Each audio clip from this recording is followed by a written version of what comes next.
Hi everyone, welcome to my show, Campfire Discussions with Brandy. And tonight we do not have a guest, it's all me. Hi Dorinda, hi Connie, welcome to the show. If you've never been here before, my name is Brandy and this is Campfire Discussions. It's an opinion show where sometimes I talk about things that are going on in the news and my opinion on those topics. Sometimes I have incredible guests here to talk about things going on in their lives or what they're doing, good work that they're doing. Sometimes we talk about inspirational, joyful stories, pretty much cover everything.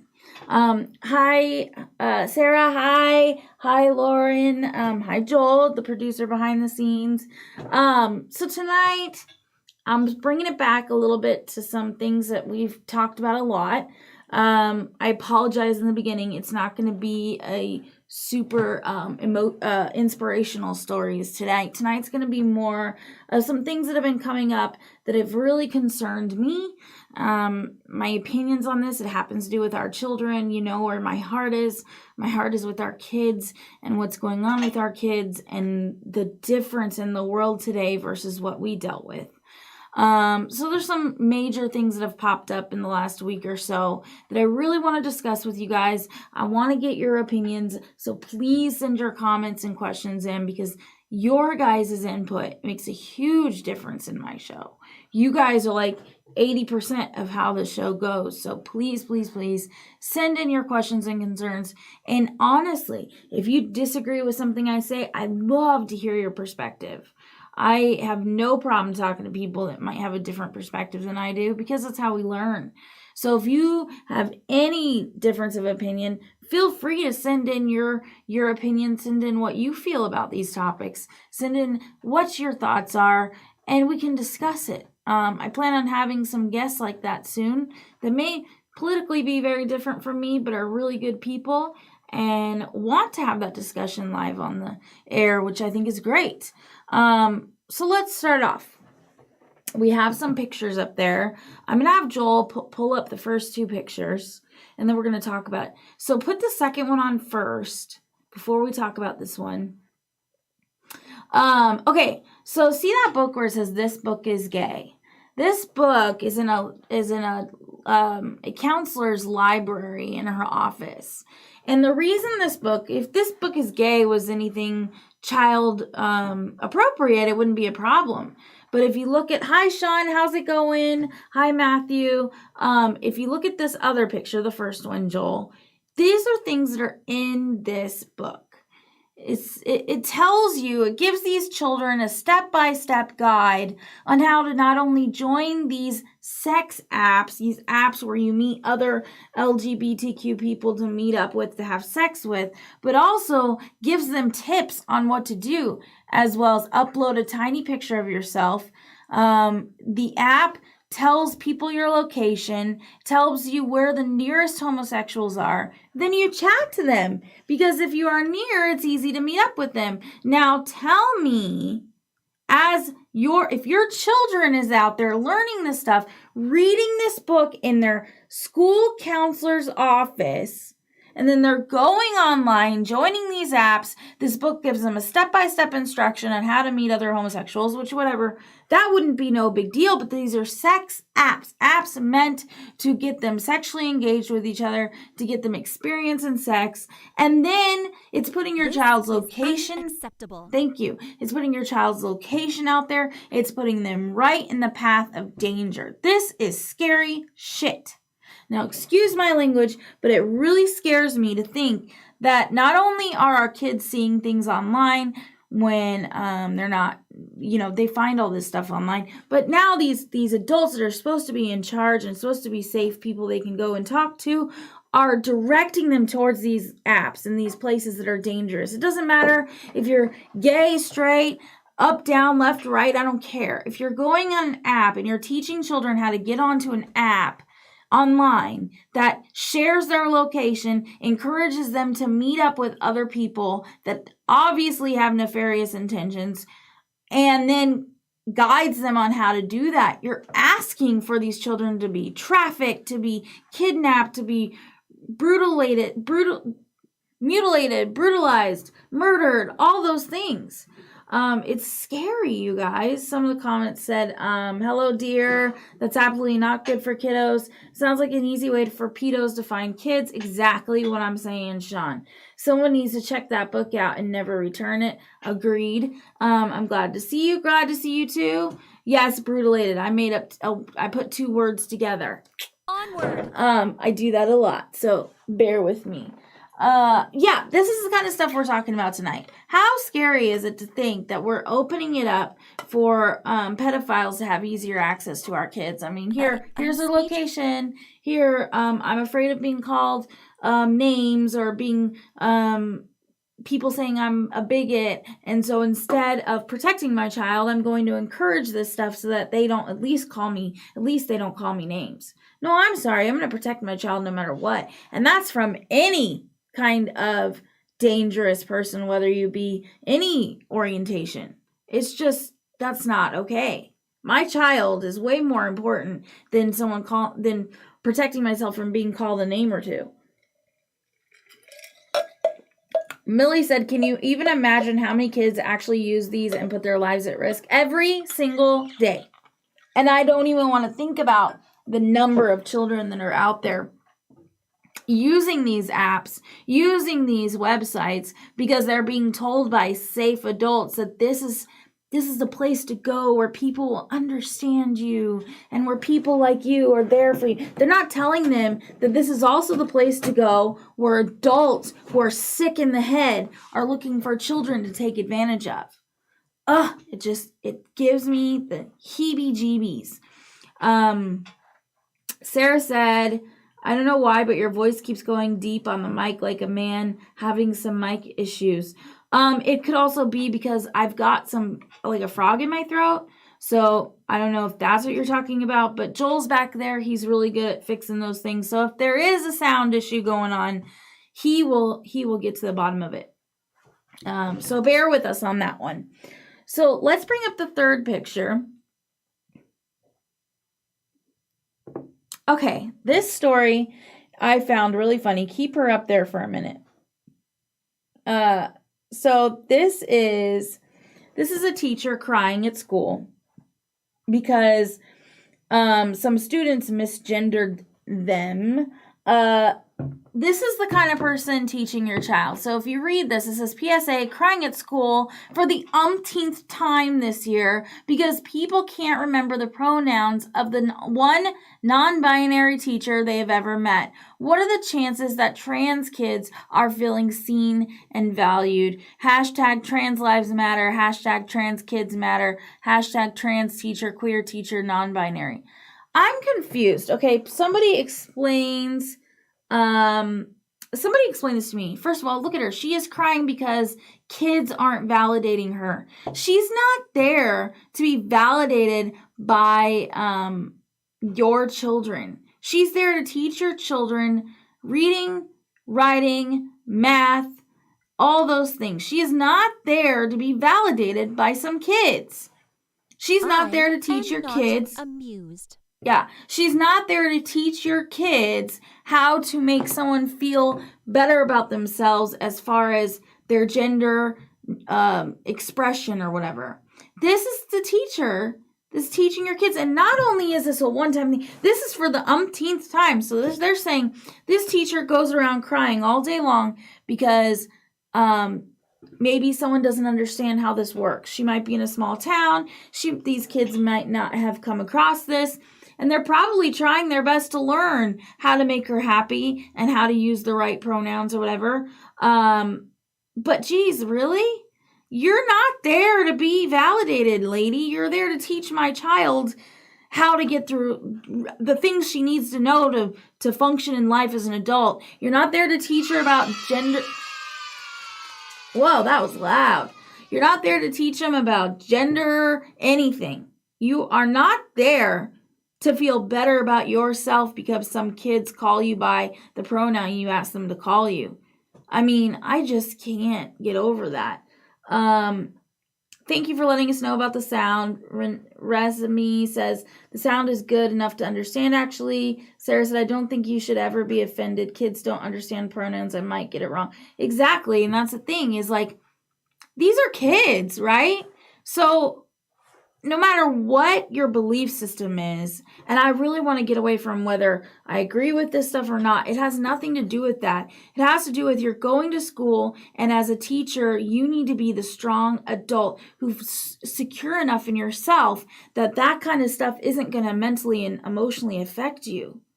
And if a child getting your pronoun wrong has got you crying and posting it, something else is going on there. It is not our children's job to make you feel better about yourself. And if I know most children, and I'm sure all of you can agree with me on this, they will do whatever it takes to make their teachers and those adults in their life that are in charge of them happy.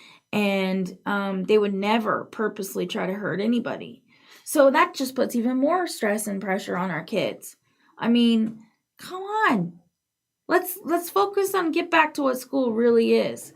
Joel said we got Brandy some new sound effects. Sorry if it's loud, trying to tune them in a little more. A true princess knows. A true princess knows what, Joel? And Lauren said it's okay, Joel, don't worry. We're tuning them in. And also, I apologize. I'm using my notes on my phone today because the tablet was giving me trouble. So I'm not playing on my phone. I'm just reading my notes. Let's bring up the fourth picture. That was the third one. Okay, so this is from Taylor Lorenz, and if you don't know anything about her, she is the lady that doxed Libs of TikTok, which is Shia. And this is what Taylor Lorenz said to Libs of TikTok lady. Hi, Shia. A colleague of mine is publishing a big story on influencers who spread narratives about election fraud in 2020, exploring what happened to their megaphones after Trump was deplatformed. You are not one of these influencers, but your account has received extensive promotion from them. We mentioned in the story that your account has helped to foster violence and that your posts lead to death threats against medical providers at Boston Children's Hospital, and a bomb threat caused the hospital to be evacuated. We also say you intend to continue to target hospitals. Do you have any comment? The piece is running tomorrow morning, so please send through a response to the above questions by 5 p.m. Pacific Standard Time. Thanks. Now, look, it's at 3:18 p.m. This is Taylor Lorenz, who is a joke of a reporter, in my opinion. This was not an invitation to be involved and actually hear Libs of TikTok's side. This was this is what we're threatening to say, and this is what we're going to say about you. We're going to continue to make you out to be somebody you're not. We're going to continue to attack you, and you have an hour and 42 minutes to send in a comment. Unbelievable bullying.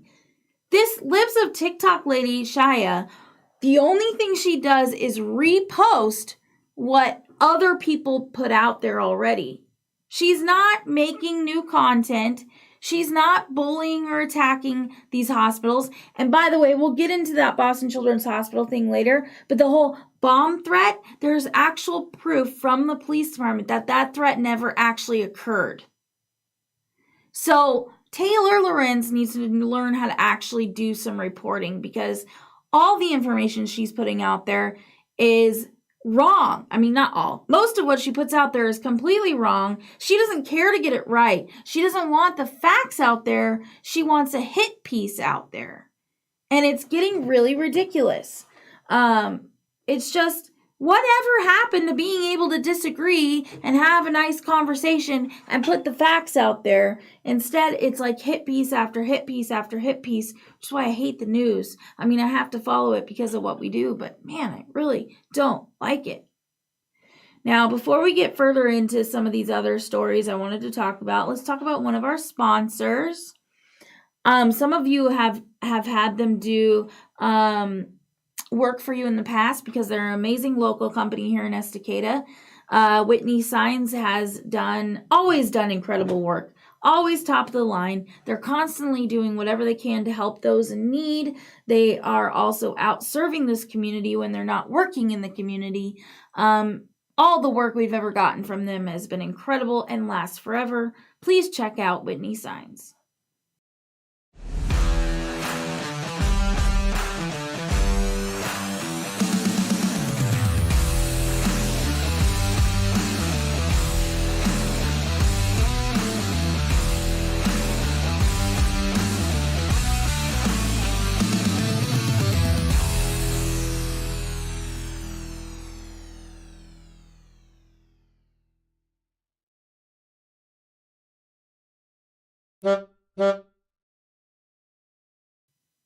I love that.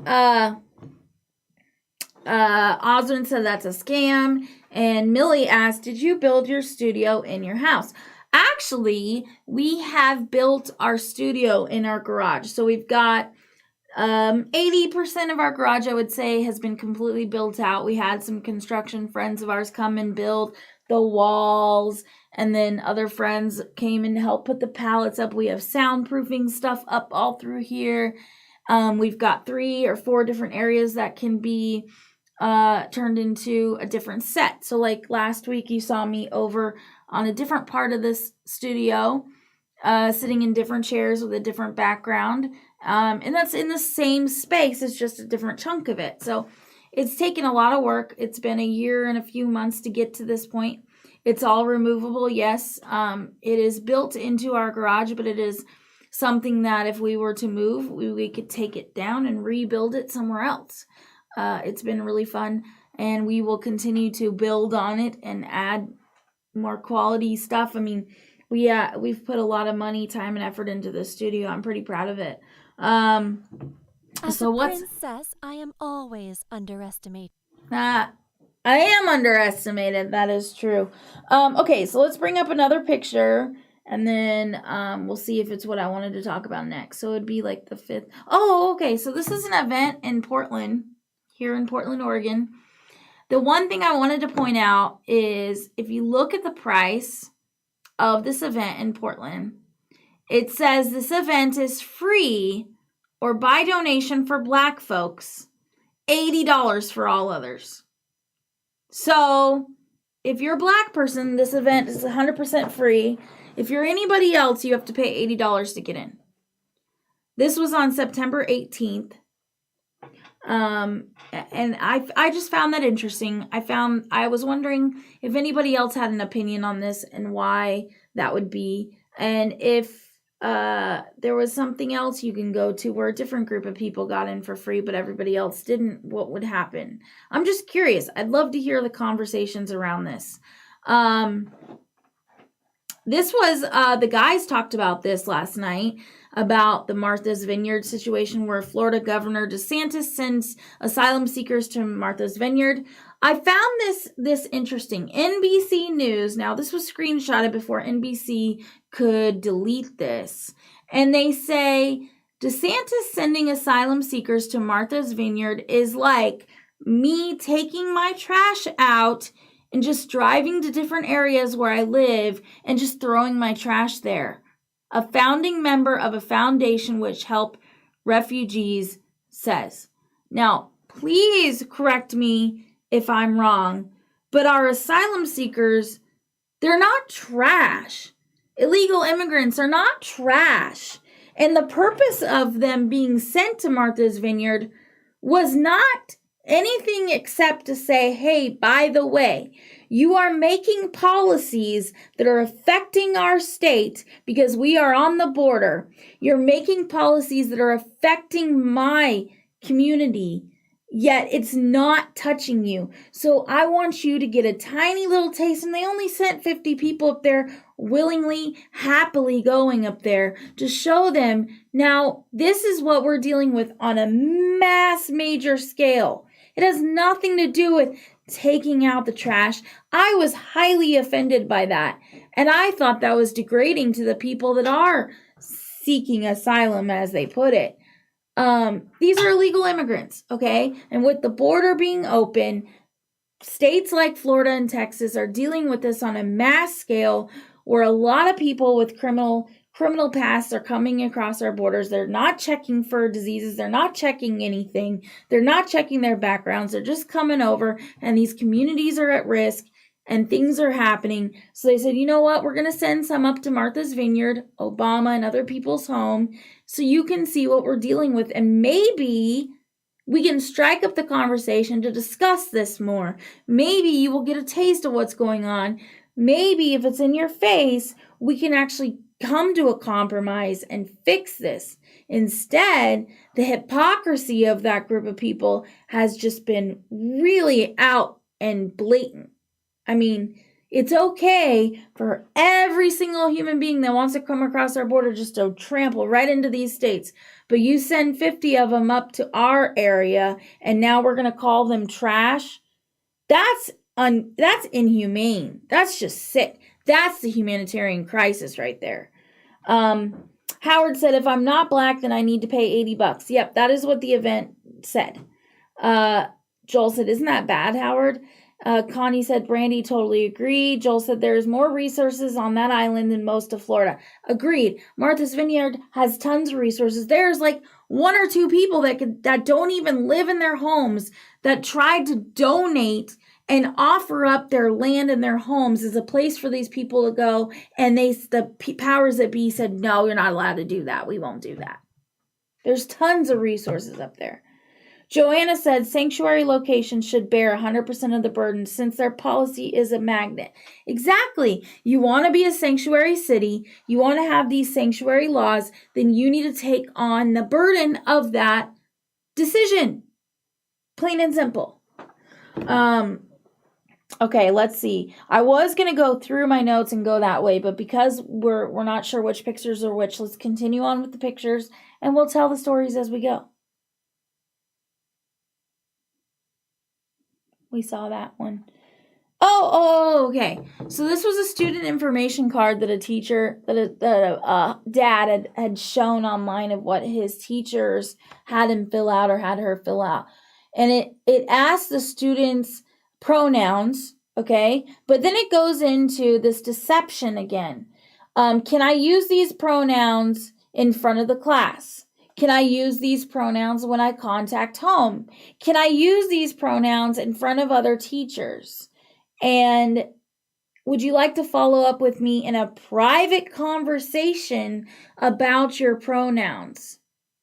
Now, tell me this isn't grooming. Tell me this isn't teaching our children to lie to their family. No matter what your belief is, you should never be fostering a situation where you're telling these kids that their family needs to be deceived, that their parents don't deserve to know what's going on, that their parents can't possibly understand them. That's setting up this framework that I'm safe, your family isn't, and it puts these kids in a very dangerous spot, okay? It's the same thing as that app, teaching them how to use the app. It's the same thing as trying to separate them from their families. It's grooming, exactly, Sapat.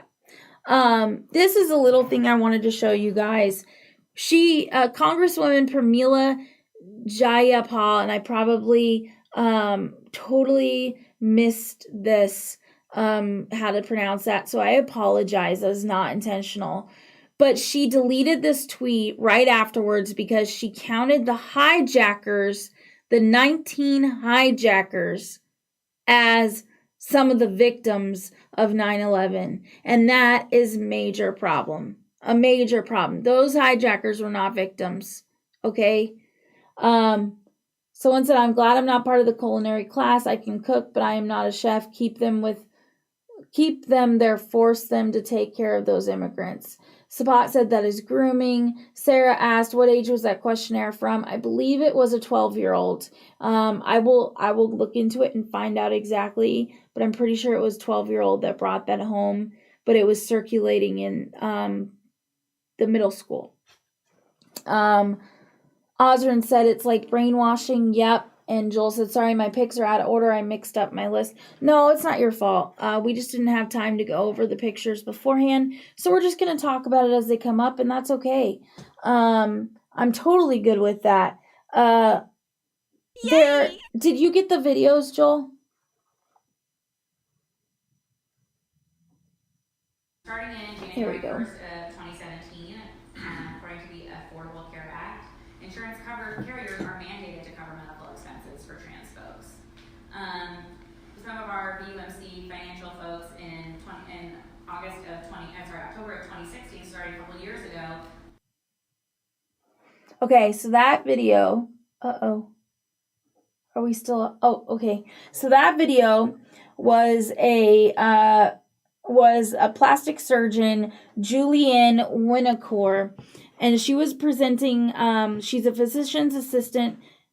So Julianne Winocour and physician's assistant Shaylin Vander Bloemen, they were describing at this presentation that they will happily perform double mastectomies on adolescent girls. And the reasons behind that is it is a continuous cost. So it's a money maker on a constant basis, because you have the mastectomy, then you have the aftercare, then you have other surgeries to fix, to continue on. And she goes on to describe how all of these kinds of surgeries, the transgender surgeries, are something they will happily perform on underage children. They will happily perform these because they are huge money makers. My notes say that this was Vanderbilt opened its trans clinic in 2018. During this lecture the same year, Shane Taylor explained how she convinced Nashville to get into the gender transition game. She emphasized that it's a big money maker, especially because the surgeries require a lot of follow-ups. Vanderbilt was apparently concerned that not all of its staff would be on board. Dr. Ellen Clayton warned that conscientious objections are problematic. Anyone who decides not to be involved in transition surgeries due to religious beliefs will face consequences. In case the objectors hadn't gotten the memo, Vanderbilt unveiled a program called Trans Buddies. The buddies are trans activists from the community who attend appointments with trans patients, monitoring the doctors to guard against unsafe behavior such as misgendering. Vanderbilt makes their Trans Buddies service available to children as well. They make lots of services available to children, including chemical castration, though at some point in the last month, they removed explicit omission of this fact from their site. And then I have an archived screenshot of this, and I'm going to read it to you because I didn't get it in the pictures yet, but we can post it later. This screenshot says, "Hello, you are invited to join the Pediatric Gender Expression Care Workshop. This 8-week workshop series will provide a comfortable and safe environment for kids and their parents or guardians to explore social gender identity and learn ways to comfortably express themselves. This program is available to Kaiser Permanente members between the ages of 12 to 17 years old who identify as transgender or non-binary. Adolescents and parents and guardians will explore these topics amongst their peers." And it goes on to tell you the times of the workshops. And then the topics will be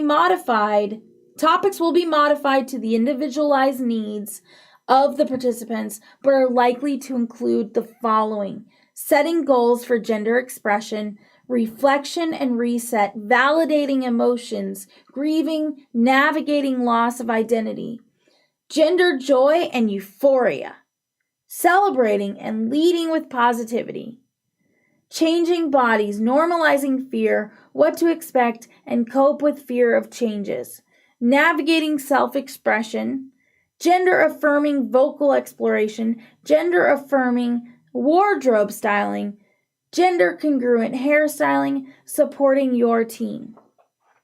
Some of this sounds very positive and great, right? Being there for our children, supporting them.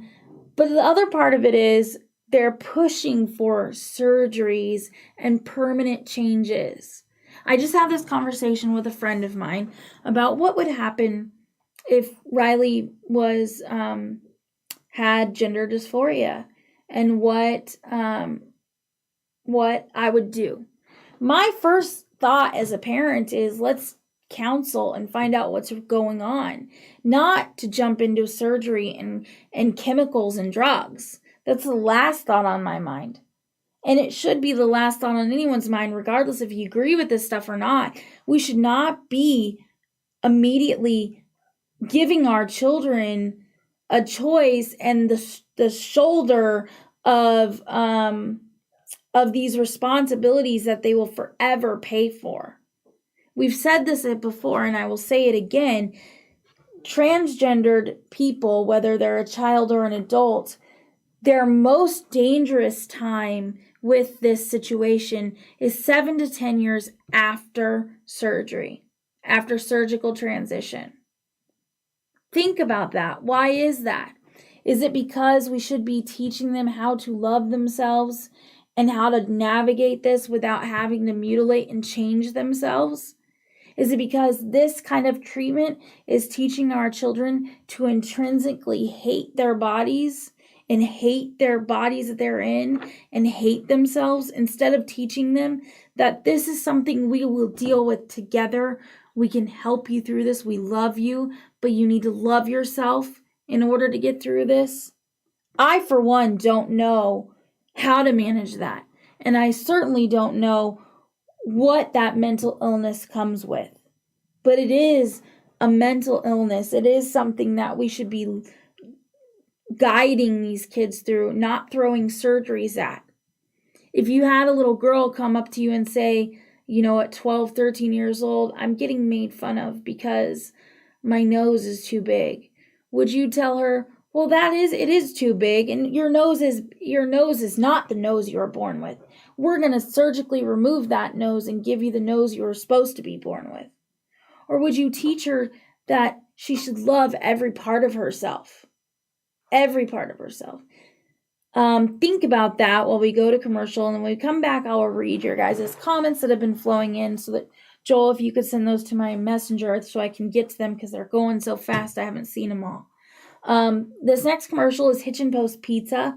We love you, Valerie. You are amazing. You are not only have the best pizza I've ever had, and I've had a lot of pizza, but you also have an awesome environment where the kids can play games, and you got pool, and you have all this fun stuff, super family oriented, and also you're very community minded.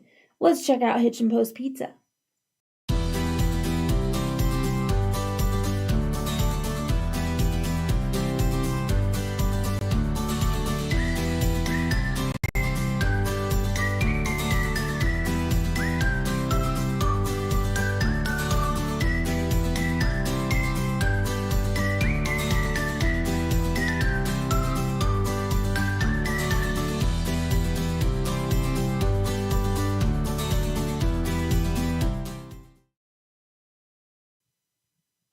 Whoa. Okay, so I'm looking at your comments real quick. Sarah said, middle school is too young. That's still an age where they're trying to figure out who they are as a person and right from wrong. This is more adult-related issues. Yes, I agree. That's why I'm talking about this, because our kids are too young to shoulder these responsibilities, to make decisions that will alter their lives forever in something they can't take back. They should not even be concerned about this stuff. It shouldn't be even in their mindset. Our children need to be able to be children. Yes, our children need to be allowed to be kids. They can deal with all this other stuff later. There is plenty of time for it. Right now, as they're kids, let them be kids. Because they'll never get that back. Ever. Scott said, agree, Sarah. Sarah said, prayer, look to God. Yes. Sabat said, wow, talk about forcing your kids to get a gender change without the repercussions of severing a young kid's body parts and can lead to health complications in the future. Yes, absolutely. There's so many things that these, not only the surgeries, but the medications they're giving them, there's so many negatives to these. There's so many side effects. And we don't even know the long-term effects of these drugs yet. We don't know everything. And they don't tell the kids and the families this. They don't tell them what the risks are. They don't tell them that they could regret this and never come back from it. You might try to reverse it, but you can't 100% fix it once it's done. There's a lot to think about here, guys. Sarah said, F that, God made you the way you are and God doesn't make mistakes. That's right. That's absolutely right. I believe we had... We're going to go late tonight, guys. Sorry, because I have more to talk about. I believe we have one more video.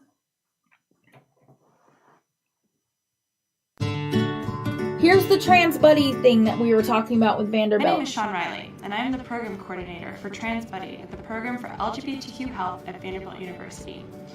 Trans Buddy provides trained peer advocates for transgender patients who are coming for doctor's appointments or other healthcare-related services. Whether you're looking for something that's related to medical transition, such as hormone therapy, or something completely unrelated, this is the Trans like Buddy, where they said that they follow these transgender children with them to make sure the doctor stays in line and doesn't stop them from getting these surgeries. To consistently be led by trans people in Middle Tennessee. Trans Buddy program is a one-of-a-kind in the nation, and institutions are looking to Vanderbilt to replicate and expand programs like ours. We're not seeking to find solutions often for people's problems. We're just seeking to be there and to accompany and to be a friendly face, and to be a non-medical face and force the doctors to make everybody decisions. Coming in the room is going to be a healthcare provider, and it may be unsafe. Sometimes I'm there. Why would that healthcare provider be unsafe? Is what I want to know. Always because they don't kind agree. of how hospital staff are interacting with individuals, and again, using correct pronouns or treating the individual with respect. See, that's what I don't like, is that Trans Buddies program is basically saying right off the bat, we don't trust our doctors to do what we've told them to do because this is our moneymaker.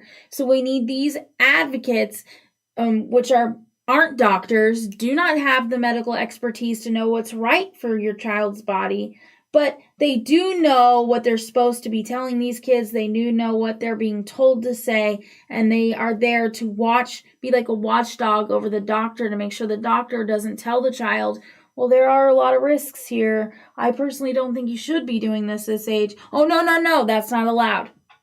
I'm sorry, but if a doctor is unsafe, why are they seeing that doctor in the first place? I don't think those doctors are unsafe. I think they're worried that the doctors are going to be honest here. Joel said, I felt unsafe with them. Sapat said, how freaking disgusting. Sapat said, not friendly faces. That's a joke. And somebody else said how they're going through puberty. Don't push them to get gender changes. That's something, too, I was talking about. Think about when you went through puberty. That was such a confusing and hard time. Right? There's so many things that happen. Boys have to hide themselves and girls have to deal with blood. And I mean, it's just a mess, okay? It's already confusing. It's already a hormonal. It's already a stressful, awkward time. Now you're going to throw in that if you don't like what's happening to you, you're automatically the other gender. Nobody freaking likes puberty? Nobody likes going through those changes. So you're going to let a child who's already not in the right mind because they're dealing with all this stuff to stop those hormones that are needed for their bodies to grow properly and to cut that off because they have an emotion or a feeling that maybe they don't like this? Or should we make this a long-term treatment and talk about it and therapy and deal with it and wait? Because a lot of times these children change their minds. Now, if they don't later on, then that's something you work on later on. But you cannot just throw surgery and drugs at a child when what they need is understanding and love. It just drives me nuts. Okay, puberty is actually a sensitive time of everyone's life. Yeah, absolutely. Let's see the next picture I got up there. Next one. Is that the last one? Okay, I think we've gone through all the pictures. Wait, here's one.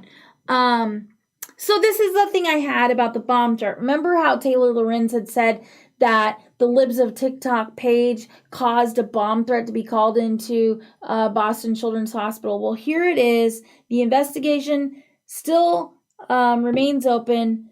The bomb threat did not come through. There was no 911 call about a bomb threat like Taylor Lorenz had said.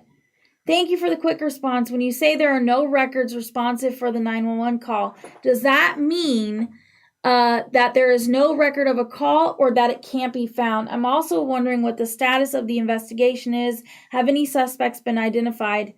And this officer said there are no records responsive for the 911 call. There are no records of this bomb call being called into 911, this bomb threat. None. So it's another lie that they're spinning to try to put a hit piece out on this lady who literally is only reposting what people have been posting. Now let me see if I can see those comments because I lost a few of them. Hold on. Let's see if I can see some of these comments here.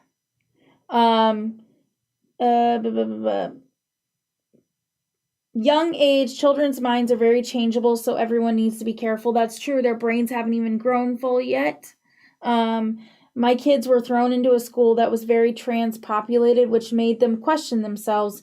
It took them time and understanding, but I realized I had to show them love. I had to show them to love themselves, and they didn't need to change the outside, but love the inside, and the rest would follow in whatever way that was. Amen. 100% agree. We've got to teach our kids. They are not in the wrong bodies. They are not bad. They are not wrong. They need to love themselves. They should not hate themselves. And anything telling them that they should is just awful. This is another thing going back to Taylor Lorenz, that the Washington Post, who employs Taylor Lorenz, should be disgusted by what she is doing to Libs of TikTok. They're letting a mentally disturbed person use their newspaper as a target to target a foe. Basically coming up with these things. She's using this newspaper to totally attack this lady just because she disagrees. I'm sorry, you guys. I'm going to say this right now. You can disagree with me till the day is long, and I will still love and respect and can have a great relationship with you. As long as you treat me with respect and you don't attack me or call me names for my opinion and my beliefs, then you're fine by me. I could disagree with you all day long. I have plenty of friends who don't feel the same way I do about pretty much anything, but we still have that common ground of we're good people who want to do good things and have good hearts. That's what should be most important. Matthew said, I appreciate you. Nathan said, lots of love for me. Resume says, you're doing a great job. Thank you, guys. I appreciate that. We can talk about that later. I'll show you this one again next week, you guys. There's another story I wanted to read, and I don't know if I have a picture for it.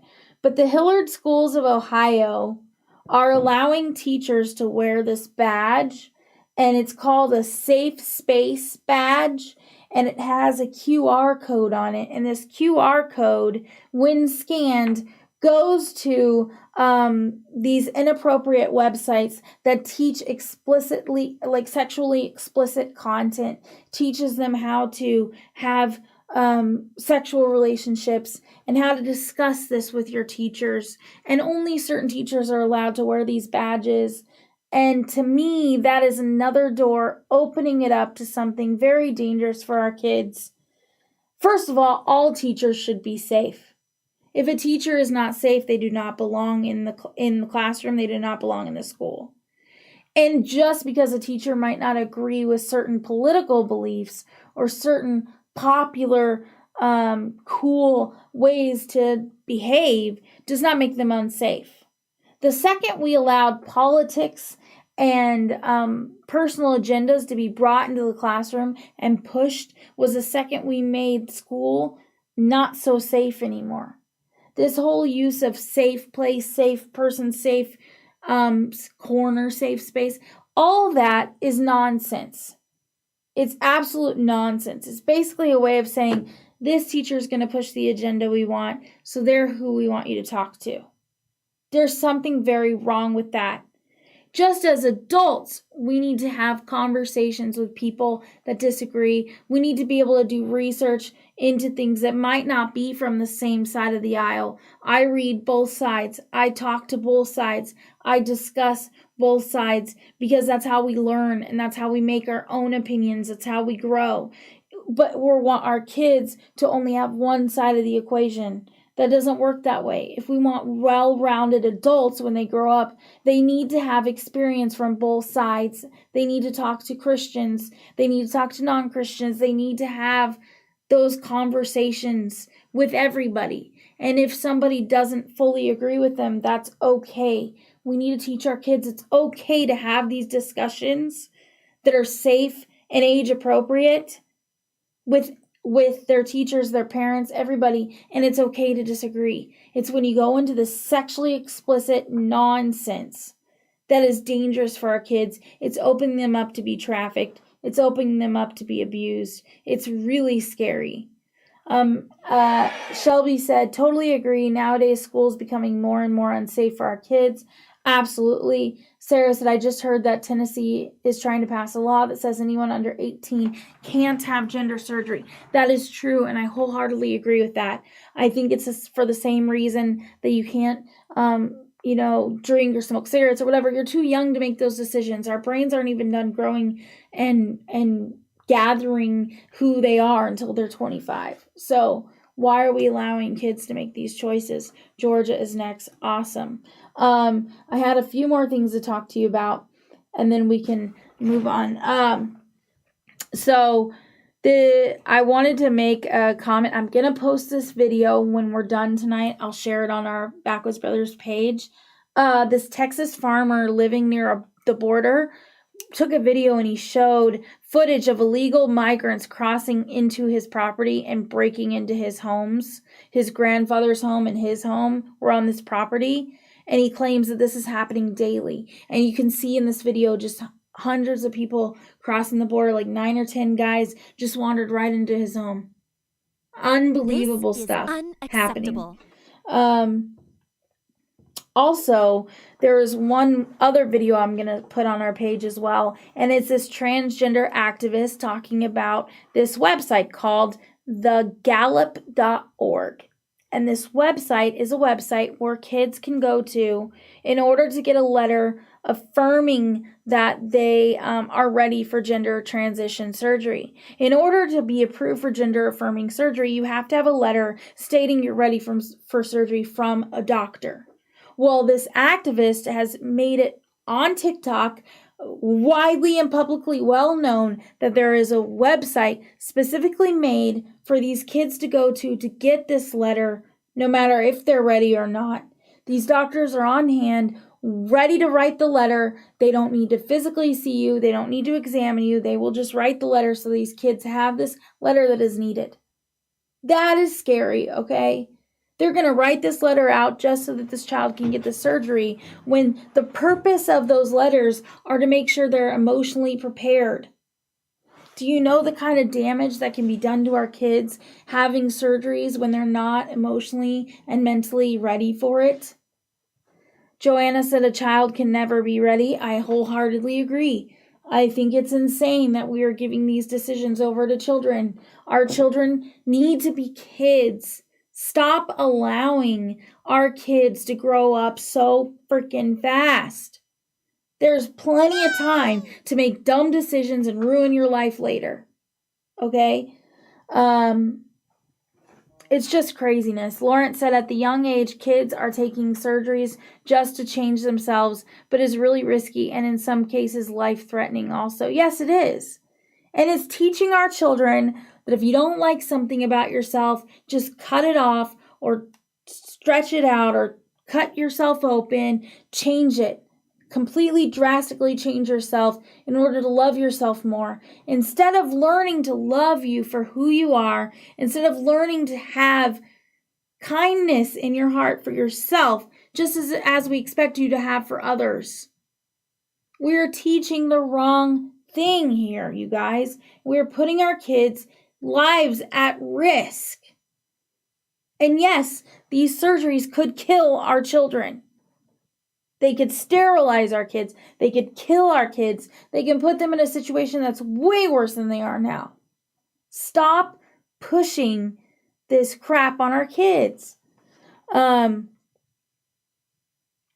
Again, my main purpose tonight was to talk about how a lot of these major hospitals are allowing or offering gender-affirming surgeries and hysterectomies and all these things to minors. It's confusing our children. It's ruining their emotional stability. It's just crazy. They're accepting this. And you know what? I wrote this down, so I'm going to read it because it pissed me off in the moment. I said, this freaking pisses me off because I personally, with somebody with a chronic illness and tons of things wrong with me, have been denied procedures that could save my life, have been denied procedures that could find out something that's wrong with me because the doctor or the insurance don't want to deal with it or the insurance doesn't want to pay for it.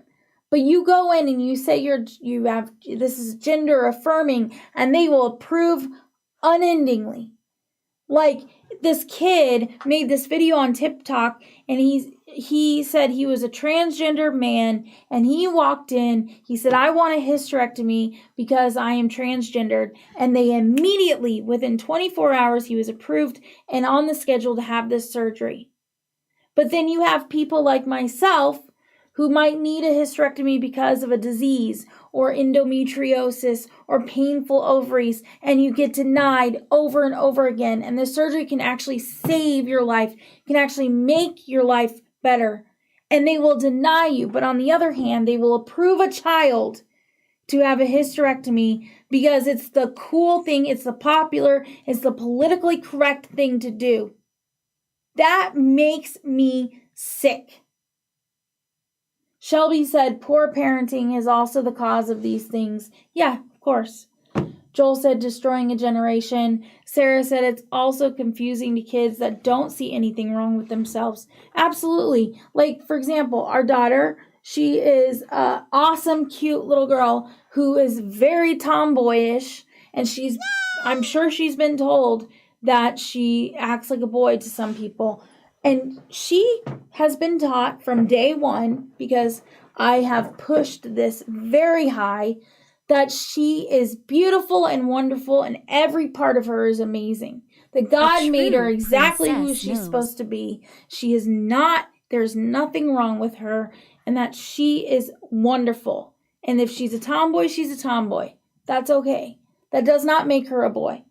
But she sees these kids who don't have that same perspective, who do not love themselves, and it confuses her. She runs around telling her friends, you're wonderful, you're amazing, there's nothing wrong with you. And I hope she does that for the rest of her life. We need more people to tell each other, you're enough, just the way you are. You are enough. There's nothing wrong with you. Joel said, not even politically correct, it's just evil. Yep. Spot said, kids will be forever mentally and emotionally screwed up. Yep. So I had a lot more to talk about, but we're way past time and my phone died, so my notes are gone. So I'd like to say, like I've said before, this isn't about whether I believe in transgenderism or not, whether I believe in these issues or not. It has nothing to do with what I believe. This has everything to do with protecting our kids. Stop spreading the narrative that if you don't like something about yourself, you can just chop it off, have a surgery, and everything's fine. It doesn't work that way. Our emotions don't work that way. Our psychology doesn't work that way. Our bodies sure as hell don't work that way. Our kids deserve to have their childhood not screwed up. They deserve to go through the psychological and the physiological process that everybody goes through. And the rest of it, they can figure out as an adult. But kids should not be making these choices. They should not be pressured into these choices. They should not be having sexual discussions of any kind with any adult unless they're deciding with their parents are teaching them about these things physiologically. No adult should be talking to my kid about their sexual preference or what they do in the bedroom.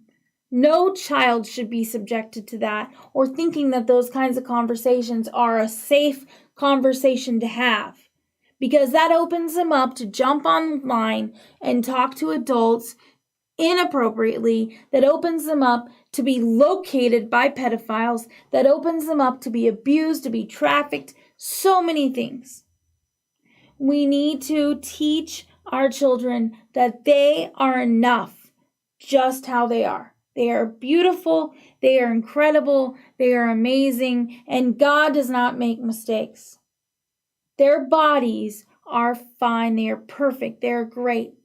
And if we teach them to love themselves, and they will teach others to love themselves, some of this can get put right. But please stop pushing the narrative that if you don't like something about yourself, you can just go and have a surgery or take some drugs, because that is a dangerous path for anybody. I hope that you guys have a good week. I hope that you heard what I said. It really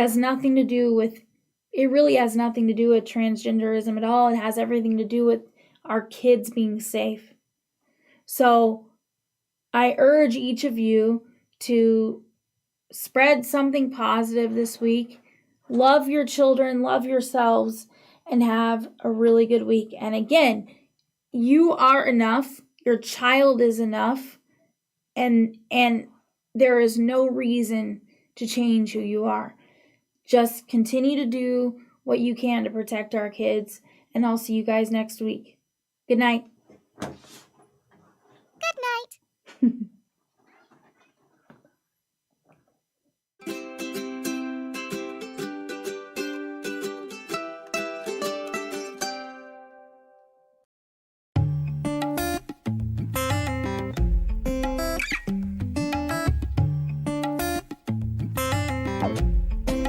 Vocal